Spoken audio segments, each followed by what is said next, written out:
Welcome back to Market Gurus. This is episode 9. ఈ సిరీస్లో నేను ఇన్వెస్టింగ్ అండ్ స్టాక్ మార్కెట్ మీద మోస్ట్ సక్సెస్ఫుల్ ఇన్వెస్టర్స్ ఇచ్చే అడ్వైస్ మీకు షేర్ చేస్తాను. ఈ ఎపిసోడ్లో వారెన్ బఫెట్ ఇచ్చే అడ్వైస్ చూద్దాం. If you are not willing to own a stock for 10 years, don't even think about owning it for 10 minutes. Successful ఇన్వెస్టర్స్కి remaining మెజారిటీకి ఉండే మేజర్ డిఫరెన్స్, వాళ్ళు 10-20 years వెయిట్ చేస్తారు. వెరాజ్ చాలామంది ఒక 1 year కూడా కంప్లీట్గా ఉండలేరు. అసలు స్పెషల్ రిటర్న్స్ లాంగ్ టర్మ్ అంటే 10-20 years ఇన్వెస్ట్ చేసే వాళ్ళకి వస్తుంది. For example Reliance industries stock చూడండి. 2014 ఏప్రిల్లో దగ్గర 500 రూపీస్ ఉంది స్టాక్. అది 2024 ఏప్రిల్లో దగ్గర 3000 రూపీస్ ఉంది.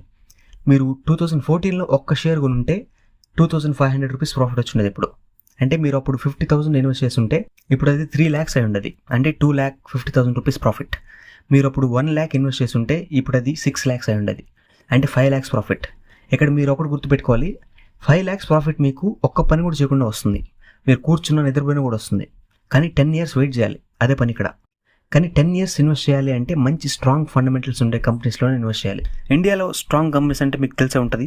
రిలయన్స్, ఐటీసీ, లేకపోతే లార్సన్ అండ్ టూబ్రో, ఇట్లాగా ఇండస్ట్రీ లీడర్స్ ఉంటాయి. ఏదో షార్ట్ టర్మ్లో హైప్ వచ్చే కంపెనీస్ కాదు, లాంగ్ టర్మ్లో సర్వైవ్ అయ్యే స్ట్రాంగ్ కంపెనీస్. ఖచ్చితంగా లాంగ్ టర్మ్లో ఇన్వెస్ట్ చేసే వాళ్ళకి చాలా హై ప్రాఫిట్స్ వస్తాయి. మోస్ట్ రిచెస్ట్ ఇన్వెస్టర్స్లో వాళ్ళు లాంగ్ టర్మ్ ఇన్వెస్టర్స్ అయి ఉంటారు. అండ్ ఇన్వెస్ట్ చేసి వదిలేయచ్చా అంటే అఫ్ కోర్స్ చూడాలి ఆ కంపెనీలో క్వాలిటీ ఏమైనా తగ్గుతుందా, ఏమైనా చేంజెస్ వస్తున్నాయా లేదా అని చెప్పి. అవును క్వాలిటీ తగ్గుతుంది ఇట్లా అనిపిస్తే అప్పుడు అమ్మేయచ్చు. You know that you control me.